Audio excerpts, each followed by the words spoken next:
Welcome back to the 2009 Continental Congress here in St. Charles, Illinois, at Pheasant Run Resort. It's been a lot of fun here, but a lot of stuff is going on. Hey guys, can you mute that?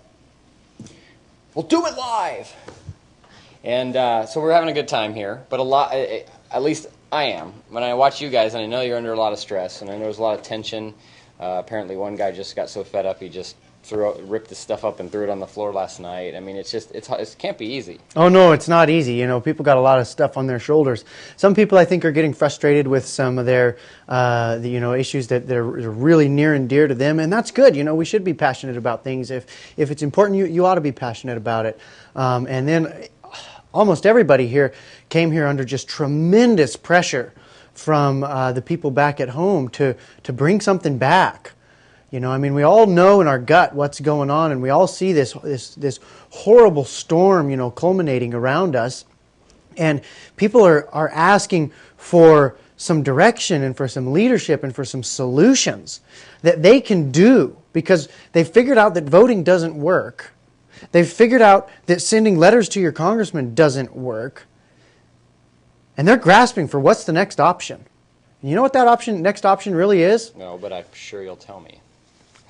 That next option is just exploring the wonderful power of disobedience. Just massive, massive disobedience. And it's not disobedience to the higher law. It's disobedience to the rebels, our government, that are thumbing their nose at the law. Now, there'd been some discussion about that because some people are really scared. And here's the main thing. People tend to equate government with law. That government and law are synonymous. And that is absolutely false. Absolutely false. Law pre-existed government. It is not because of law that we have freedom. It is because of freedom that we have law. Hang on, that's my...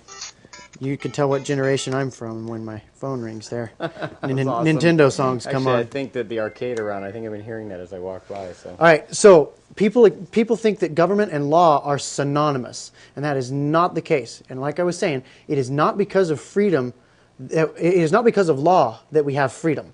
It is because of freedom that we have law. We had that freedom in the first place, and that is why individuals got together and created government to protect them. No government has a right to do what an individual does not have a right to do.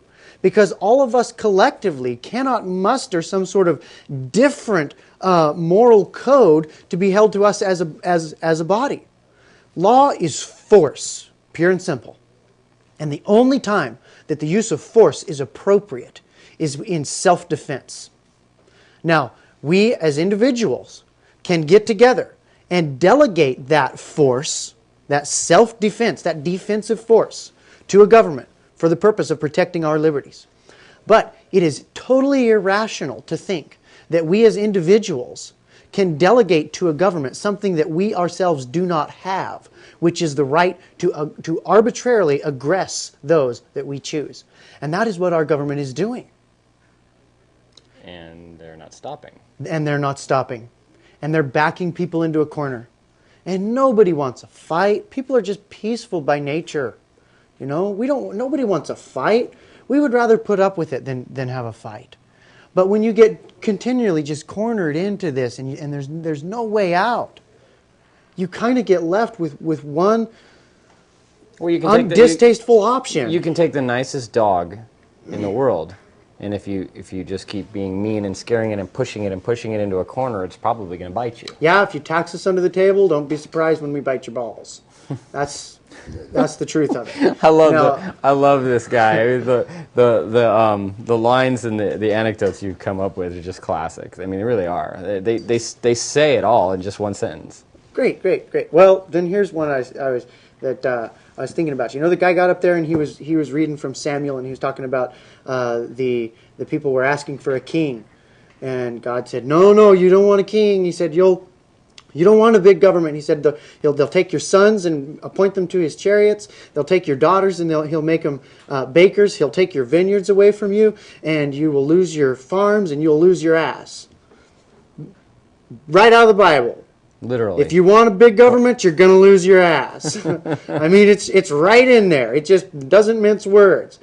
Now another thing that I really want to appeal to the delegates here, because we're talking about some pretty heavy stuff here, and time to time throughout history, a generation will be called upon to look at these difficult things in the eyes. But that's our duty, and we can't shirk that. But there's been some talk about, well, we need to disable the audio. Well, we talk about, what our plan is going to be or whatever. We don't want to be sending that out to the world. We don't want the government to see that or whatever. Look, the feds are here. I am absolutely confident that there are delegates here that are on the federal clock reporting back, So they know what's going on. Well, we don't have anybody sweeping for bugs if they really wanted to anyway. And so to disable the audio, all that's going to do is eliminate the opportunity to inspire the people that would be watching. Well, we're not. We don't want to disable the audio. Well, I'm gonna fight hard for you to be able to keep that on. We're here to broadcast what you guys are doing, and so we surely don't want to have to just have a blank. Well, I'm gonna lead the charge to make sure that everything that is said here, legal or illegal, doesn't matter. We need to be thinking about right and wrong, not legal or illegal, because those are so far from the same. And we need to broadcast that to a world that needs hope. Yeah. Why do you think it is? If you look back at history, anywhere you look at the Bible, it's continually repeating the same things over and over again. The people of Israel. You look at our history. You look at man's history throughout the entire globe. We continually do the same dumb things over and over again. We don't learn from our mistakes. Yet, I've never been able to quite understand that. Why that is? Why do we not? Those who forget history are doomed to repeat it. We never seem to learn that lesson. Yeah, there's nobody ever remembered history so far. Yeah, the most important lesson to learn from history is that people don't learn from history. That really is true. And if it doesn't repeat, at least it rhymes. I mean, you can show them. You were asking why, though, and I got an answer. Oh, I thought you were. Okay, go ahead. No. I was just validating your point. The reason that we don't repeat it is because just the knowledge that you hold doesn't really change your human nature. And I think that our human nature and our propensity towards that is so powerful that it just is rarely overcome by a mental assent to the factuality of the cycle. It has to run its course. Now that may sound like bad news, and if there's people watching this and their heart sank when they heard that, let me try to redeem that, because your heart should not sink when that happens. The cycle that I've identified, and maybe there's variations on this, but just roughly, I think this is the cycle. It starts out with prosperity. It goes from prosperity to apathy, from apathy to tyranny, from tyranny to oppression, from oppression to rebellion. From oppression to destruction, from destruction to repentance, from repentance to courage, and from courage to rebellion, and then from rebellion to prosperity, and then from prosperity to apathy, and so on. The cycle repeats. Now, where we are right now in that cycle is that we have oppression. We're starting into the destruction right now, and then we're going to have the next thing. We're in phase 1 of destruction right now, with the number of dollars that our government is creating. Which, by the way, ever since Caesar, inflating the currency is the lethal blow to an empire. So I'm all about that. I think it's great, man. Just rip that Band-Aid off fast. Don't belabor the death. Well, they're working hard. We're heading into the destruction.